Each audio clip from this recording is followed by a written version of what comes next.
देखिए, रोने को तो कोई भी रो सकता है बाद में, लेकिन एग्जाम की तैयारी करनी पड़ती है। एग्जाम की तैयारी में शुरू में वोटर अधिकार यात्रा निकला, दोनों साथ दिखे, लेकिन उसके बाद से मतभेद दिखे।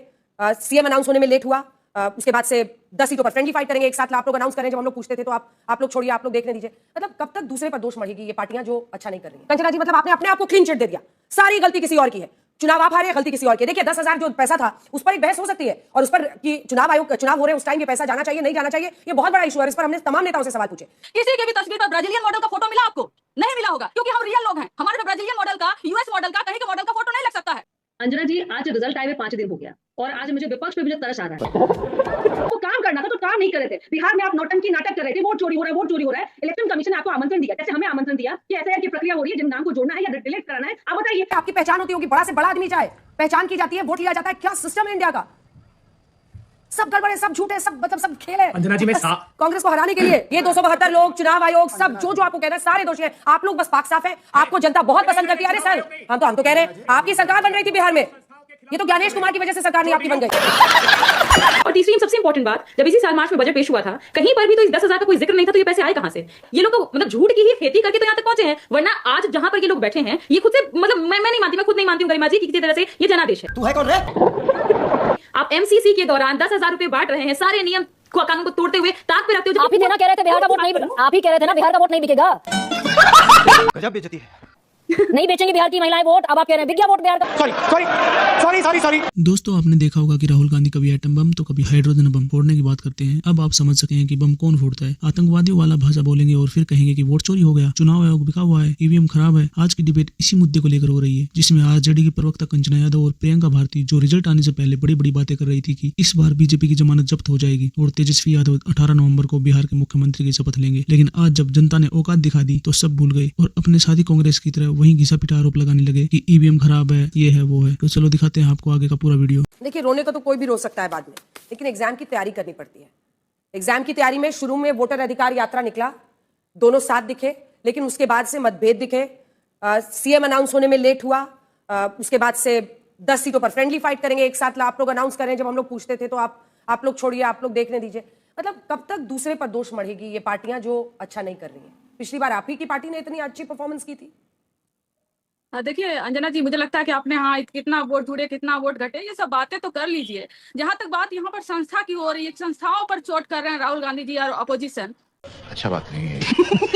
तो मुझे पूरी तरह से याद है कि 2018 में ही चीफ जस्टिस ऑफ इंडिया के खिलाफ सुप्रीम कोर्ट के जो सीनियर जजेस बाहर आए थे, अनप्रेसिडेंटेड उन्होंने प्रेस कॉन्फ्रेंस किया। कभी किसी जजेस ने ऐसे प्रेस कॉन्फ्रेंस नहीं किया था, और उस आरोप भी लगाया कि सरकार के को लेकर ये लोग पक्षपाती है, साथ में लेकर चलते हैं, इंटरफेरेंस होता है। अपने ही चीफ जस्टिस ऑफ इंडिया के खिलाफ जजेस निकले थे, तब तो संस्थाओं पर कोई हमला नहीं हो रहा था, क्योंकि जजेस कर रहे थे। आज पहले तो लगा कि मुझे कौन है ये लोग जिन्होंने लेटर लिखा है, लेकिन सुनने के बाद शायद आपके ऑडियंस को भी, सबको, हम सबको क्लियर हो गया कि आखिर में इन्होंने कहा, इन्होंने क्यों लिखा है वो लेटर। और जब ममता बनर्जी जी का आपने ट्वीट पढ़ लीजिए, वो बताती है कि 28 बीएलओ जो है वो आत्महत्या कर लिए, उनका डेथ हो गया प्रेशर में। तो मुझे लगता है ये जो जितने भी लोग हैं ना, जो भी राहुल गांधी जी पर लेटर लिख रहे हैं, इनको एक काम करना चाहिए, क्या?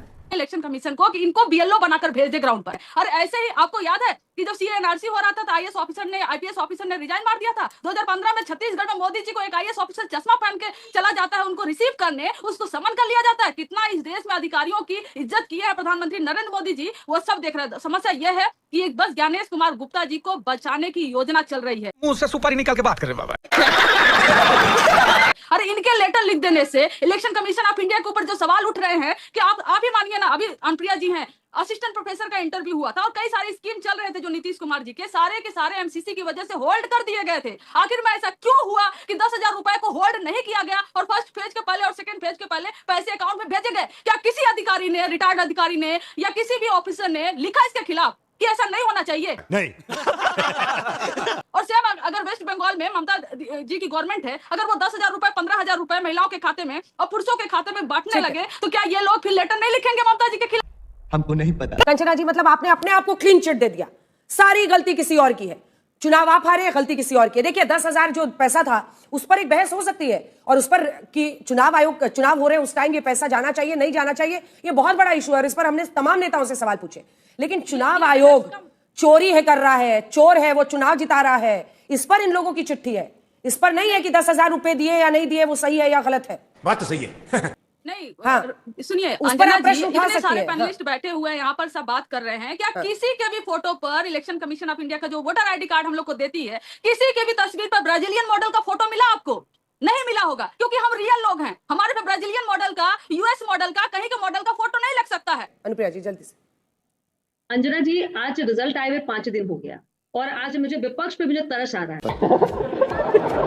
क्योंकि ये जिस तरह का नैरेटिव बनाने का प्रयास कर रहे हैं और जिस तरह का वक्तव्य दे रहे हैं, ये मान के चलिए कि 2030 में इनकी स्थिति और भी बुरी होने वाली।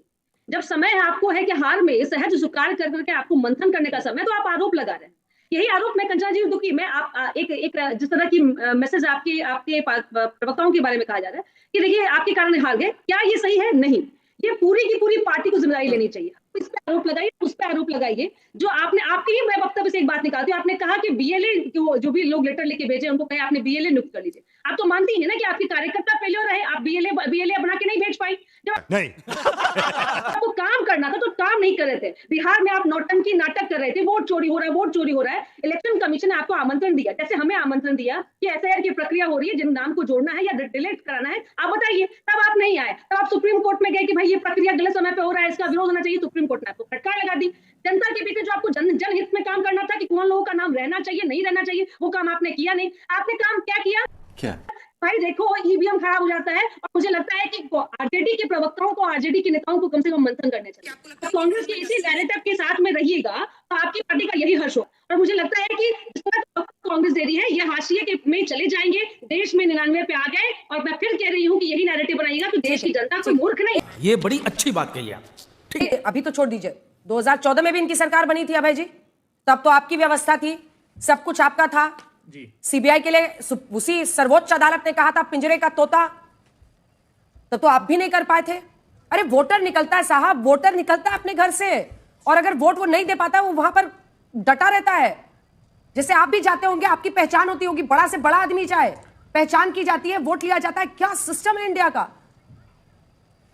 सब गड़बड़ है, सब झूठ है, सब मतलब सब खेल है। अंजना जी, मैं कांग्रेस को हराने के लिए, कांग्रेस को नहीं, देश के प्रजातंत्र को हराने के लिए मैं हतप्रभ हूं। इतने बड़े लोग आपके टेलीविजन पर बैठे हैं। मुख्य चुनाव आयुक्त ने 12 राजनीतिक दलों के सामने यह कहा कि 20% वोट तो काटूंगा मैं। कब? जब एसआईआर की प्रक्रिया चालू नहीं हुई थी। किसी एक राजनीतिक दल ने सत्ताधारी आपत्ति दर्ज कराई कि असंवैधानिक बयान कैसे दे रहे हैं। 272 लोगों में से एक व्यक्ति सामने आया कि यह असंवैधानिक बयान कैसे दे रहे हैं। सीसीटीवी फुटेज नहीं दूंगा। अरे चंडीगढ़ में जो वोट चोरी पकड़ाई भारतीय जनता पार्टी की, वो सीसीटीवी से पकड़ाई थी कि कैसे अवैधानिक तरीके से वोट इन्होंने निरस्त किए। बात तो सही है। आप देश सर के है पक्ष सर, में खड़े सारे होंगे। के सारे सर, सारे आपके खिलाफ है। ये 272 लोग, चुनाव आयोग, सब जो आपको कह रहे हैं सारे दोषी हैं। आप लोग बस पाक साफ हैं, आपको जनता बहुत पसंद करती है। अरे सर, हम तो कह रहे हैं आपकी सरकार बन रही थी बिहार में, ये तो ज्ञानेश कुमार की वजह से सरकार नहीं आपकी बन गई। आपके मुख्यमंत्री बनने वाले थे। ठीक है सर, आप ही की बात सही है। आपके पास है ठप्पा, किसी के माथे पे जड़ दीजिए, आप मॉरल हाई ग्राउंड ले लीजिए, आप कुछ कहना है कह दीजिए। सवाल यह है कि झांकना तो पड़ेगा। आज झांकिए, कल झांकिए, जब भी झांकिए, झांकना तो पड़ेगा। अभय जी, मेरी रिसर्च टीम बता रही है कि ज्ञानेश कुमार ने आज तक के 20% वोट काटूंगा कहीं नहीं कहा है। आपको मैं अगला 30 सेकंड दे रही हूं, आप मुझे वो सुनाइए। अगर आपने ये क्लेम किया है तो सुनाइए, क्योंकि फिर ये वही शूट एंड स्कूट नहीं होना चाहिए। ठीक है, निकालिए। सुनिए, बिल्कुल गलत बात, बिल्कुल गलत बात। सुनाइए, ये आर्टिकल दिखाइए। आप दिखाइए कि 20% वोट्स काटूंगा, ये ज्ञानेश कुमार ने कहा था। प्रियंका सीने से लगाकर संकल्प पत्र को बैठे हैं धनंजय गिरी। आपको खारिज किया है, एनडीए को चुना है, केंद्र से कर्ज मांगे, विश्व बैंक से कर्ज मांगे, वो महिलाओं को पैसा देंगे, योजनाएं पूरा करेंगे। इस बोल रहे संकल्प पत्र को सीने से लगाकर बैठे हुए हैं, किसी वक्त जुमला बता देंगे। अमित शाह भी तो कब कई बोल चुके हैं, कई बार आगे, वो तो जुमला था, फिर से बोल देंगे। और तीसरी सबसे इंपॉर्टेंट बात, जब इसी साल मार्च में बजट पेश हुआ था, कहीं पर भी तो इस 10,000 का कोई जिक्र नहीं था। तो ये पैसे आए कहां से? इसका जवाब तो कोई नहीं दे पा रहा है। क्या वो वही एमडीबी से आया है, मल्टीलैटरल डेवलपमेंट बैंक से कर्ज उठाया गया और फिर से कर्ज बढ़ाया जाएगा? क्योंकि ऑलरेडी तो आप ही ने खुद ही बताया ना कि हमारे ऊपर 4,06,476 करोड़ का कर्ज है, एस्टिमेटेड 25-26 में। ये 26 में, मार्च में फाइनेंशियल एंड होगा जब ईयर, तब 4,06,000 करोड़ का कर्ज होगा। बन जाएगा 37% ऑफ जीएसडीपी, और प्रति व्यक्ति 35,000 तो ऑलरेडी हो चुका है उन लोगों पर, उन बिहारियों पर जो हर दिन 200 रुपया महीना कमा रहे हैं, हर दिन 200 रुपया कमा रहे हैं, 5500 रुपया महीना कमा रहे हैं। किस विकास की बात करते हैं ये लोग, मुझे तो समझ और नहीं ये आता। जब आप कह रहे थे 30,000 रुपए एक मुश्त दे देंगे 14 जनवरी को मकर संक्रांति को, ये तब आरजेडी ने कैलकुलेट नहीं किया था कि जिस राज्य पर ऑलरेडी इतना कर्ज है बिल्कुल किया हम उसका था, बट्टा बिल्कुल बैठाने किया पर आमादा है।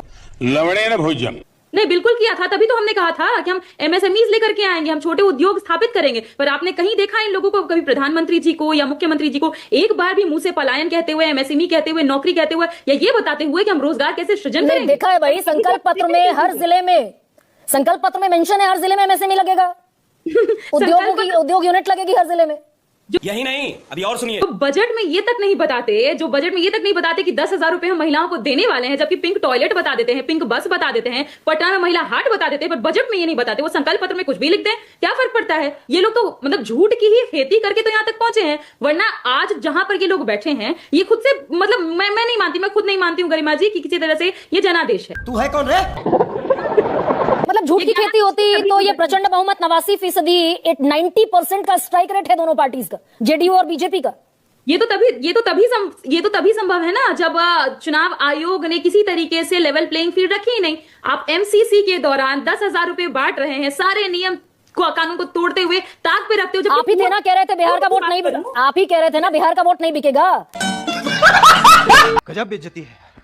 नहीं बेचेंगी बिहार की महिलाएं वोट, अब आप कह रहे हैं बिक गया वोट बिहार का। Sorry sorry sorry sorry sorry